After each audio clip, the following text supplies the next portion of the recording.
Halos maghapong ibinuro ni Myrtle ang atensyon sa pagbabasa sa mga dokumentong nasa ibabaw ng mesa ng kapatid.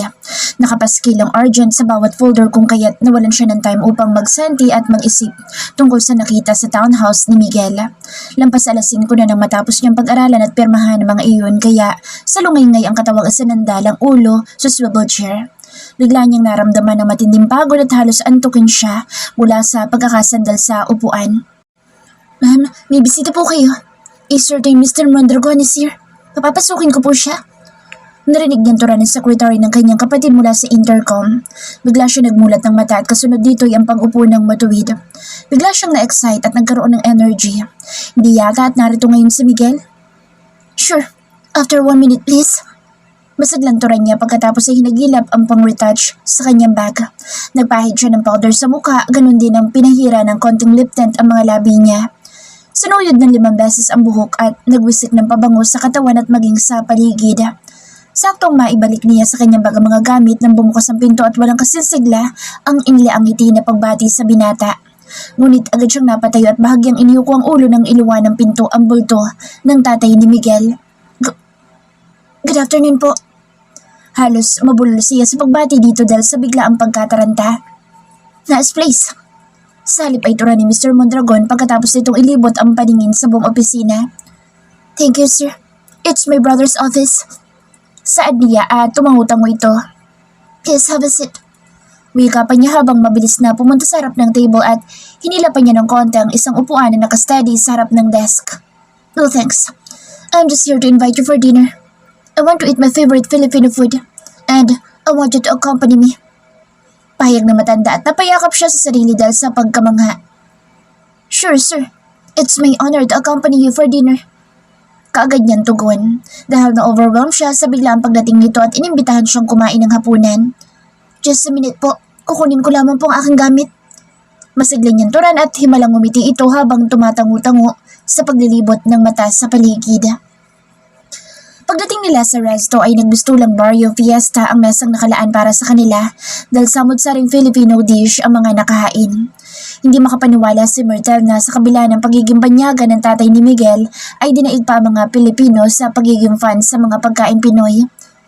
Is there any food you want aside from this? Si Mr. Mondragon nang makaupo silang pareho sa harap ng hapag. Nandito na pong lahat ang paborito kong pagkain, sir. Maraming salamat po. Tura niya habang excited nakatingin sa masasarap na pagkain. Isa din siyang Pinoy food lover at hindi niya maitago ang lubos na pagkatakam sa mga nakahain. I'm glad. If you love all this food, that's it. Pahayag ni Mr. Mondragon kasabay ng pagsenyas ng kamay nito. Sa sobrang excitement ay agad niyang pinagdaop ang mga palad at nagpasalamat sa Panginoon sa pamamagitan ng panalangin. Si Mr. Mondragon ay napatigil sa paghawak ng kubyertos at pasimpleng tumahimik hanggat hindi natatapos ang dalaga sa pagdadasal. Nang matapos ang dalaga at mag-angat na muka ay hindi niya inaasang nakangiti ang matanda, sabay sanyas sa mga pagkain. Agad naman bumalik ang pagkatakam ng dalaga sa mga pagkain at tuwan-tuwa siyang naglagay ng plastic glove sa kamay pagkatapos ay kumuha ng inihaw na hito. Mabuti naman po at nagustuhan niyo mga lutong Pilipino. Wika niya sa kaharap na tulad niya ay magana din sa pagsubo. One of the best foods in the world. Don't you know that Miguel's mom is a good cook? Tura nito kung kaya't naagaw nito ang kanyang atensyon mula sa pagkain. Kaya naman pala favorite yung mga Pinoy foods. Nakangiting biro niya at hindi niya akalaing ngingiti ito na parang kinikilig. She's the best cook. Tura nito habang nakapaskil pa sa muka ang mga ngiti. Do you know how to cook? Maya-maya ay tanong nito. Opo, pero mga simpleng pagkain lamang at hindi pang restaurant. Saan niya at napataas ang noon nito? Mga gulay-gulay lamang po tulad ng pinakbet at dinengdeng. Pahayag niya. Sa 4 na taon niyang pamamalagi sa kumbento ay hindi nawawala ang gulay sa tuwing sila'y kakain. Tumangutango naman si Mr. Mondragon sa kanyang sinambit pagkatapos magana ipinagpatuloy ang pagkain. I'm so full. Thank you for your company. Tura ni Mr. Mondragon kasabay ng paghaplos sa kanyang tiyan pagkatapos ng magana nilang pagkain. It's my pleasure, sir. Ako din po, nabusog po ako ng sobra. Maraming salamat din po sa pag-imbita ninyo sa akin. Nakangiti niya pahayag at tumangutango naman ito. We both love this kind of food. We must dine here again. Anang matanda. Nagulat si Myrtle sa sinabi nito ngunit matamis siyang umiti dito. Sure po. As long as hindi po ako busy. Halos excited niyang pahayag dito. Nung unay natatakot siya sa tatay ni Miguel dahil parang kumakain ng tao sa tigas na muka. Subalit ngayon ay napaka-soft ng muka, maging ang tono ng pananalita nito. Kung kaya't buong hapunan ay napaka-relax niya at talaga namang na-enjoy niyang kumain kasama ito. Pagkalabas nilang dalawa sa VIP resto ay magkasabay nilang dinahak ang pasilyo upang tunguhin ang exit ng resto.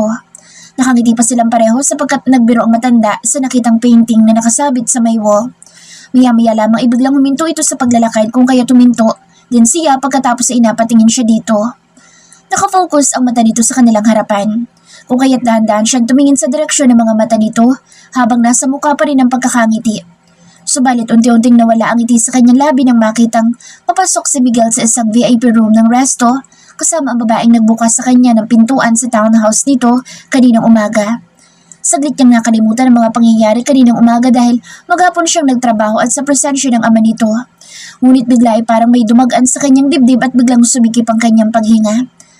Hindi naman siya yung tao na bigla na lamang nanguhusga ngunit nakaangkla ang isang kamay ng babae sa kaliwang bisig ng binata kung kaya't hindi niya maiwasang makaramdam ng paghihinagpis. Mabuti na lamang at isa sa mga natutunan niya sa loob ng kumbento ay ang panatilihing kalmado ang isip sa kahit na anumang sitwasyon dahil kung hindi ay kanina pa sana niya sinugod ang binata sa pananakit ng kanyang damdamin. This Rocco kid. Narinig niyang tura ni Mr. Mondragon kung kaya't tumingin siya dito at mumiti. Tara na po. Malaki na si Miguel. Alam na po niya kung anong ginagawa niya. Malumanin niyang pahayag dito. Ramdam niya ang pagdurugo ng kanyang puso ngunit ayaw niyang ipahalata dito. Ayaw niyang isipin na matanda na pati sa mga ganitong sitwasyon ay mahina siya at paiyak-iyak. Tinignan siya na matanda. Hindi niya mawari kung concern ito o ano kung kaya't mas lalo siyang umiti at umiling. It's late now. Let's go, sir. Pahayag niya kung kaya't walang nagawa ang matanda kundi sumabay sa kanyang maglakad patungo sa pintuan palabas. How come you didn't confront him? May pagtatakantura ni Mr. Mondragon nang makalulan sila sa sasakyan. Nagpasinta itong ihahatid siya hanggang sa kanilang bahay sa kabila ng meron siyang naghihintay na bodyguard at driver. Malaki na po siya at may sariling pag-iisip. Hindi naman po siguro niya gagawin ng isang bagay kung alam niya makakasira ito sa kanya. Kung nahanap na po niya ang totoong magpapasaya sa kanya, let him be. Sino po tayo para pigilan na nakapagpapasaya sa ating kapwa? Pahayag niya dito habang pinipigilan ang sariling hindi pumiyok. Kaya naman pala hindi ito nagpaparamdam kahit sa cellphone. Marahil inihanap na dito ang taong mas makapagbibigay sa kanya ng walang kapares na ligaya. Siya naman ay hindi yung klase ng taong mahirap kausap. Kung sinabing ayaw na sa kanya, wala namang problema. Tatanggapin naman niya ng lubos sapagkat hangad naman niya ang kaligayahan ng lahat. Nakakalungkot lamang na nakakaramdam siya ng konting galit sa kanyang puso dahil sa pambabaliwala ni Miguel sa kanya. Nawagas ang pagmamahal dito. Narinig niyang bumuntong hininga ang tatay ng binata ngunit nginitaan lamang niya ito. Sa tingin naman niya ay strong ang personality ng bagong babae sa buhay ni Miguel. Modernang babae dahil sa sexy at eleganteng pananamit. Mas marunong siguro ito sa pagdepensa sa anumang hamon ng buhay sa labas. Hindi katulad niya na simpleng tao at ang alam lamang ay ipagdasal ang sarili at ang mga tao sa paligid niya. Baka gusto niyo pong bumaba muna at magkape? Sigurado po kung matutuwa ang aking mga magulang na makilala kayo. Tara niya kay Mr. Mondragon nang marating nila ang kanilang bahay. Hindi man kasi laki ng mansyon ng mga Mondragon ay hindi naman ito puhuli sa ganda ng design at mga modernong gamit. Parehong nanggaling sa may kayang pamilya ang kanyang mga magulang at may mga naman ng mga negosyo at kayamanan. Kaya nabibilang din sila sa mga mayayamang pamilya sa bansa. I'd love to. However, I have to catch a virtual meeting in Italy. So, we need to move immediately. Say my warmest greeting to them. Tura nito kasabay ng pagsulyap sa relong nasa bisig nito. Naiintindihan naman niyang busy din itong tao kaya nakangiting tumango siya dito. Makakarating po. Ingat po kayo sa pag-uwi. Good night. Magalang niyang saad bago bumaba sa sakyan. Hinintay naman niya makaalis sa mga ito sa kanilang bakuran bago pabuntong hiningang pumasok sa loob ng kanilang bahay.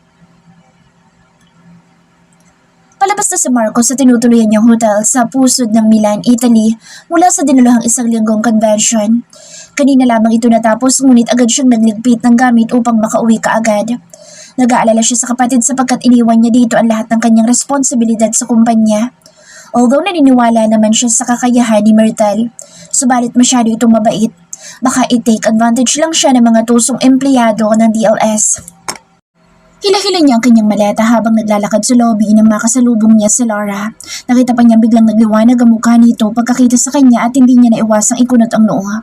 Napalingon pa siya sa kanyang likod, baka nasa likod dito ang iningitian ng dalaga, ngunit wala naman siyang nakitang tao sa kanyang likuran. Halos hablutin niya ang kamay nang biglang hawakan ni Laura ang isang bisig pagkalapit dito sa kanya. Thanks God at nabutan pa kita dito. Pahingal nitong tura na hindi pinansin ang kanyang pagkakakunot ng noo. Help me please, nagmamakaawa ko sa'yo. Sad pa nito kung kaya't mas lalong tumaas ang kanyang noo. For what? Wika niya kasabay ng pagtingin sa paligid dahil sa mukha nito ay parang may humahabol na demonyo. Sinabi ko sa dad ko na buntis ako at ikaw ang ama.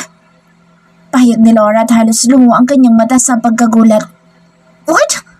May kalakasang saad niya at naikimkim nito ang mga labi. Please, ayoko maikasal sa iba lalong-lalo na kay Miguel. Jowa na yun inyong kapatid at ayokong saktan ang damdamin ni Myrtle. Si Laura at hindi makapaniwalang tiningnan niya ito sa muka. Why me? Sa dinami-dami ng tao sa paligid. Saad niya at napakamot ito sa siko. Ikaw ang biglang pumasok sa aking isip. Sige na please, parang awa mo na. Pinagdao pa ni Laura ang 2 palad upang magmakaawa sa kanya. Babayaran kita. Kahit anong gusto mo ibibigay ko, sumama ka lang sa akin upang ipakilala kita sa daddy ko.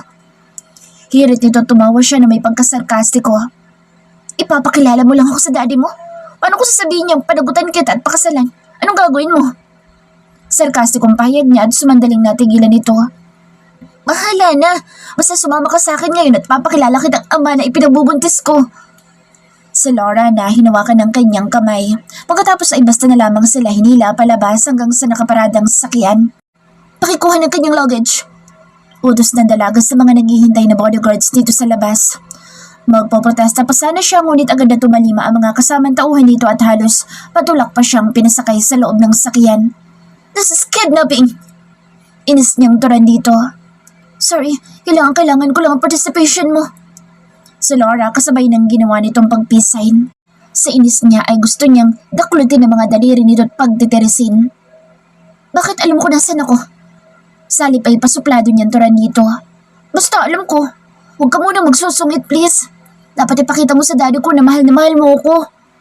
Turan ni Laura at halos umabot sa kanyang noon taas ng kanyang kilay nang tumingin siya sa mukha nito.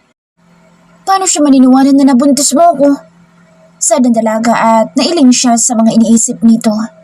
Siguraduhin mo ang mga pinaggagawa mo dahil kung hindi, ako mismo magsasabi sa tatay mo na naghahabi ka ng kwento. May pagbabantang turan niya kay Laura at ngumiti ito ng walang kasintamis. Thank you, love. Makulit itong pahayag at tila nang iinis pang inihilig nito ang ulo sa kanyang balikat. Mabuti na lamang at mabango ang buhok nito kung hindi nasikon niya na ito nang wala sa oras. Pagkatapos ng halos 30 minutes ay narating nila ang malapalasyong tahanan ni Laura. Alam niyang anak ito ng isang leader ng mafia kung kaya't hindi na siya nagtaka kung nagkalat ang napakaraming tauhan sa paligid. We're here! Baba na tayo, love! Si Laura at halos kutusan niya ito nang tumingin siya dito dahil sobra ang ginagawang pagkakakimkim sa bibig upang hindi humagalpak ng tawa. Pinag-ikutan na lamang niya ito ng mata pagkatapos ay naunang bumaba sa sasakyan. Ngunit nang makababa ito ay agad na niyapos ang kanyang bisig at idinikit ng sobra ang katawan sa kanya. Remember, you're in love with me. Mahinantura nito kung kaya't ngumiti na lamang siya ng sarkastiko. Hindi na siya binitiwan ni Laura hanggang sa makapasok sila sa loob ng napakagandang bahay. Namamangha siya sa ganda ng interior design ng bahay at para siyang nasa loob ng museum dahil sa lawak nito at mga palamuti na nakakabit sa mga walls. Ngunit agad na wala ang kanyang pagkamangha na makarating sila sa upuang nasa gitna ng lobby at nasa harapan ng napakaseryosong mukha ng lalaki. Hindi ito masyadong katandaan. Halos magkasing edad lamang siguro sila ng kanyang ama ngunit para siyang pinagpapawisan ng malapot dahil sa napaka-no-shows nitong aura. Dad! Narinig niyang tura ni Laura dito. Si Marco po, ang ama ng aking pinagbubuntis. Pahayag ni Laura at biglang umasim ang mukha nito habang sinusuyod ang kanyang kabuuan. Good afternoon, sir. Nagagalak po akong makilala kayo. Magalang niyang pahayag bago nagbow dito. Ngunit tinignan lamang siya dito pagkatapos ay tumayo at lumapit ng maigi sa kinatatayuan nila. Bigla yata siyang nagkaroon ng nerbiyos sapagkat halos nagsishake ang kanyang mga tuhod. Pagangat niya ng mukha mula sa pagkakayuko ay sumulubong ang kamao nito sa kanyang mukha. Biglaan ang pang-upak nito kung kaya't halos nahilo siya sa pagkakasuntok sa kanyang muka. Halos hindi pa siya nakakabawi nang dumapo na naman ulit ang kamao nito sa kabilang parte ng kanyang muka. May balak yata itong bugbugin siya ngunit ngumikda si Laura at pinigilan ang ginagawang pananakit ng ama sa kanya. Dad, tama na! Saway nito sa ama ngunit tinignan lamang siya nito ng matalim. How dare you set your foot in this house? Matigas na tura ng daddy ni Laura at kung hindi lamang nakabalandra ang dalaga sa pagitan nila, ay baka nakatanggap na naman siya ng malakas na pag-unday nito. Dad, sorry. Tama na. Please, don't hurt my child's father. Pakiusap ni Laura sa ama kung kaya't bagyang kumalma ito. Agad namang bumaling sa kanya ang dalaga, tinaplos nito ang namamagang parte ng mukha habang hindi ito makatingin ng diretso sa kanya. Kung alam niya lang na ganito ang mangyayari sa kanya, hindi na sana siya pumayag sa gusto nitong mangyari. Ano ipinagmamalaki na lalaking yan? Kaya ka ba niya ipagtanggol sa ating mga kaaway? Matigas na tura ng ama ni Laura at gusto niyang matawa. Sa punto ng ama ni Laura, iminamaliit ang kanyang pagkatao at pati ang kanyang kakayahan. Mahal na mahal ko po si Marco, Daddy. Hindi ko kaya mawala siya. Tura ni Laura at hindi niya napigilan ang sariling tumingin sa dalaga. Hindi niya alam kung nagdadrama lamang ito ngunit mukha itong naiiyak at nahihirapan. Nagmamahalan po kami ng inyong anak, sir. Sana po ibigyan niyo po ako ng pagkakataon upang ipakita sa inyo kung gaano ko po kumahal sa Laura. Wala sa sariling turan niya at ramdam niya ang mahigpit na paghawak ni Laura sa kanyang bisig, kasabay ng pasimpleng pagbitaw nito ng malalim na paghinga. Damn it! Sa pamilyang ito'y walang puwang ang mga taong hindi namin kauri. Ben, kunin niyo lalaking ito't ihulog niyo sa dagat na maraming pating. Utos ng ama ng dalaga at agad itong nagponit. No! Don't touch him! Magpapakamatay ako dito kung ilalayo niyo siya sa akin. Matapang natura ni Laura sa ama lalo at nagsilapitan na ang mga tauhan nito. Walang kasimbilis ding kinuha nito ang baril na nakasukbit sa bewang ng isang tauhang nasa malapit at ikinasa ito. Pagkatapos ay itinutok sa sariling ulo. Hindi niya matansya kung nagbibiro lamang ito ngunit mukhang seryoso ito sa ginagawa at pati siya ay medyo nabahala. Baka makalabit nito ang gatilyo. You naughty girl! Ibaba mo ang baril na yan! Bigla ay nakitaan ng panlalambot ang ama nito. I'm serious, Dad. Babarilin ko ang ulo ko kung gagawin niyo ng masama ang lalaking mahal ko. Matigas na pagbabanta ni Laura kung kaya't mas lalong ninenervyos ang tatay nito. Laura, put that gun down! Utos nito ngunit matigas na pag-iling ang ginawa ng dalaga. No!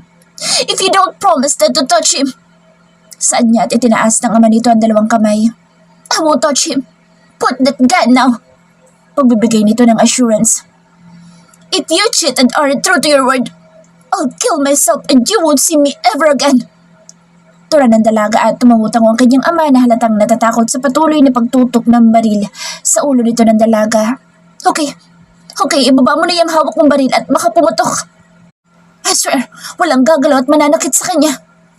Anang ama nito kung kaya't unti-unti niya ibinaba ang baril mula sa ulo at tinanggal ang pagkakakasa nito. Thank you, Dad. Saan na dalaga sa ama pagkatapos ay lumapit dito at niyakap ng mahigpit. You brat! You know how to scare me. Don't ever do that again. Simpleng paninarmo ng kanyang ama ngunit ibinuro lamang ni Laura ang mukha sa dibdib nito. Bueno, yama magkakaroon ako ng apo. Kailangan niyo na magpakasal sa lalong madaling panahon. Deklara ng ama ng dalaga at napaangat ang dalaga na mukha, sabay tingin sa kanyang kinatatayuan. Siya naman ay napalunok ng sunod-sunod sa biglaang pagdeklara nito. Sa tingin niya ay hindi siya bibigyan ng pagkakataon upang mag-isip at magprotesta. Ano kayang gagawin ni Laura dito? Sorry. Halos hindi mapuknat ang paghingi ni Laura ng sorry kay Marco dahil sa tinamumpasa mula sa pagkakasuntok ng kanyang ama sa mukha nito. Hindi umimik ang binata ngunit inirapan siya ng matalim pagkatapos ay inalayo ang sarili at isinalampak ang katawan sa kulay pink niyang sofa. Pagkatapos silang i-dismiss ng kanyang ama ay hinila niya si Marco sa kanyang kwarto na mas malaki pa sa isang bungaloong bahay sa Pilipinas na makikita sa pinaka-left wing ng malapalasyong bahay ng mga Laurante.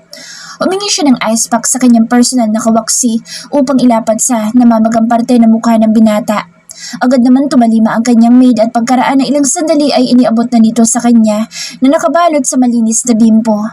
May pag-aalilangan pa siyang lumapit sa kinaupuan ni Marco habang nakasandal ang ulo sa headboard ng upuan at nakapikit.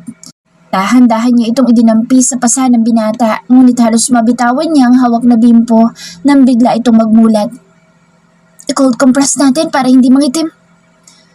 Anya, dahil agad na tumalim ang mga mata nito. Are you happy now? Salip ay sarkastikong pahayag ni Marco at nakagat niya ang labi kasabay ng pagyuko. Pasensya ka na. Hindi ko ina-expect na gano'n na magiging reaction ni Daddy. Mahina at may pagsasising tugon niya dito. At sino sa akala mo ang ama na magiging kalmado kung basta na lamang na nagbitbit ng lalaki ang anak at sabing ito ang ama ng kanyang ipinagbubuntis? Pandidilat ni Marcos sa kanya at hindi niya namalaya na kinukurot niya ang sarili dahil sa galit dito. Sorry na, hindi ko naman papayagang may masamang mangyari sa iyo. Turan niya at nagulat siya na bigla itong tumawa na may pagkasarkastiko. Talaga? Sa tingin mo napabilib mo ako sa pagbabantang pagpapakamatay sa tatay mo? Mas lalo pa yatang nanggigil sa galit ang binata at bahagya niyang naipikit ang isang mata dahil sa panggigigil nito. At hindi mo itinuloy? Baka pumalakpak pa ako sa iyo. Anong binata at bigla ay uminit ang kanyang tenga. Pagkatapos niya itong sagipin sa maaaring gawing masama ng kanyang ama, pagsasabihan pa talaga siya ng ganoon. Hindi ka talaga marunong tumanaw ng utang na loob, no? Magpasalamat ka na ginawa ko yun dahil kung hindi, sa kangkungan ka pupulutin. Nanlalaki ang mga matang turan niya dito dahil sa matinding inis. Thanks to you. I'm injured. Salip na matakot ang binata sa panlalaki ng kanyang mata ay mas lalong rumihistro matinding pagkadisgusto sa mukha nito. Agad naman siyang nahimas-himasan sa sinabi ng binata at bigla ay nakaramdam siya ng guilt sa sarili. Sorry. Promise, babayaran kita. Tila maamong tupang pahayag niya at narinig niyang tumawa ito. Really? As if you can afford me. Kaya ngayon palang sabihin mo na sa tatay mo ang totoo. Si Marco at bigla siyang nabahala. Huwag! Please, ibibigay ko lahat ng mamanahin ko sa iyo. Wala sa sariling pahayag niya at mas lalong kumunot ang noon nito. Are you out of your mind? Anang binata at napahawak siya sa kamay nito. Please, I don't want to marry anyone. Pakausap niya dito. As if hindi yun ang hinihingi ng tatay mong gawin ko. Sarkastikong pahayag ni Marco kung kaya't mas lalong hinawakan niya ang kamay nito. Just say yes, please. Promise, babayaran talaga kita. Are you that desperate? Anang binata at napatingin siya sa mukha nito. If I know, gusto mo lang talaga ako. Saan itong biglang nanudyo ang himig at tigas sa mukhang ninisian niya ito. Pagkatapos ay pabagsak niyang binitawan ang kamay nito. How conceited can you get? Magpasalamat ka dahil sa kabila ng kasungitan mo, ikaw pang naisipan ko ipakilala sa tatay ko. Inis niyang turan at mas lalong tumawa ito na nakakaloko. Mas lalo naman siyang tinubuan ng matinding pagkainis kung kaya't padaskon niyang inilagay sa kamay nito ang binalot na ice pack pagkatapos ay nagmarchang umalis. Bigla siyang napikon kay Marco at mabuti pang layasan niya ito kaysa mabigwasan din niya ang pagmumukha ng lalaki. Ilang araw mula sa pagiging OIC ni Myrtle sa DLS ay nakatanggap siya ng mensahe mula sa kapatid na hindi pa ito makakauwi. Meron daw itong importanteng tatapusin sa Europe at nakiusap itong siya na muna ang gagawa sa mga responsibilidad nito. Wala namang pag-aalilangan pumayag siya sapagkat manageable naman ang lahat. Isa pa'y nandoon naman ang kanilang ama upang gumabay sa kanya kung kaya't naging supportive din siya sa kapatid sa kung anumang agenda nito sa Europa. Ma'am? Ito po ang buong schedule ni Sir Marco ngayong buwan. Kung may pagbabago man, mga minimal lamang po. Like, kung mag-a-arise na problem sa ibang satellite ng DLS at kung may mga urgent meetings. Si Allison na personal secretary ng kanyang kapatid. Mas matanda lamang yata ito ng 2 taon sa kanya at napaka-organized at efficient dito sa work. Thank you, Ali. Anong schedule niyo ngayong week? Malumaning at nakangiting turan niya dito. Kahit siya tumatayong boss sa kumpanya ay napakasok pa rin niyang magsalita. Pero hindi naman ibig sabihin na hindi siya naging istrikto sa ginagawang trabaho ng kanilang mga empleyado. Ma'am, out of town po kayo this week. May meeting po kayo with the co-owners sa kasalukuyang ipinapatay yung pinakamalaking resort sa norte. Tura ni Allison at napatingin siya dito. Hindi niya alam na bukod sa DSL Group ay nag-i-invest din sa iba ang kanyang kapatid. Okay, pakiready na lamang ang lahat ng mga kailangan. Salamat. Saad niya dito. Right away, ma'am. Magalang naman pahayag ni Allison pagkatapos ay nagpaalam na ito upang bumalik sa sariling cubicle. Hinarap naman din niya ang mga nakabimbing papel sa kanyang table at pinilit niyang tapusin ang lahat bago ang kanyang out of town. Kinabukasan ay lulan siya ng airplane patungo sa norte. First time niyang umalis papunta sa lugar at nag-decide siyang pupunta mag-isa at walang kasamang anumang bodyguard.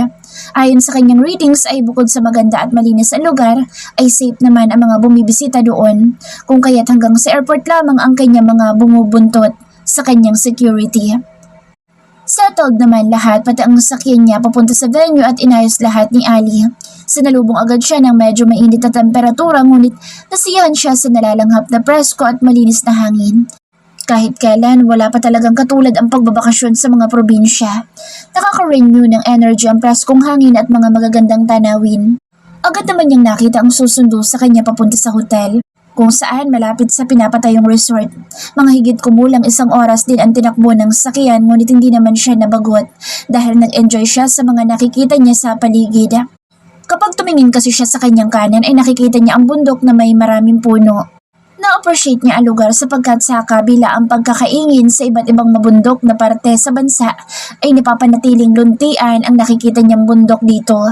Unlike sa iba na wala na makitang punong nakatayo. Pagbaling naman niya sa kanyang kaliwa ay nakikita naman niya ang napakalawak na karagatan na kung saan nakakapagbigay ng peace of mind. Para kasing kinukuha ng dagat ang lahat ng negative energy sa kanyang katawan kung kaya't kahit na malayo ay hindi mo mararamdaman ang bagot at pagod. Sa isang seaside hotel siya dinala. She's been to hotels na malapit din sa dagat ngunit hindi pa rin niya maiwasang humanga sa napakagandang ambience lalo at parehong matatanaw sa bundok at dagat ang kanyang napaka-cozy na hotel room. Feeling niya tuloy bakasyon grande ang kanyang gagawin at hindi magtatrabaho. Pagkatapos niyang maaliw ang paningin sa paligid ay excited niyang tinawagan ng mga magulang upang ipaalam na nakarating siya ng ligtas at matiwasay at ipagmalaki din ang napakagandang view. Enjoy anak, mag-iingat ka dyan. Wala ka pa naman dinalang kasama.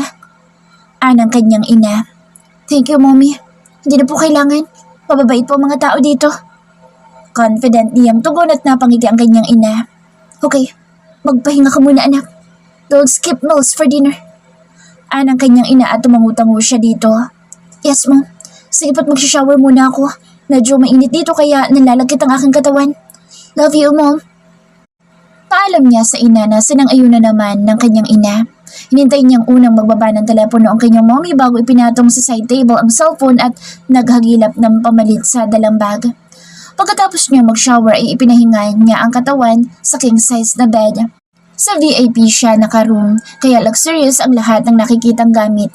Naidlip siya na 1 oras at pagising niya ay madilim na ang paligid. Salamin kasi ang wow room at kitang-kita niya nagsisilitawang parang ilaw na parang alitap-tap sa may dagat.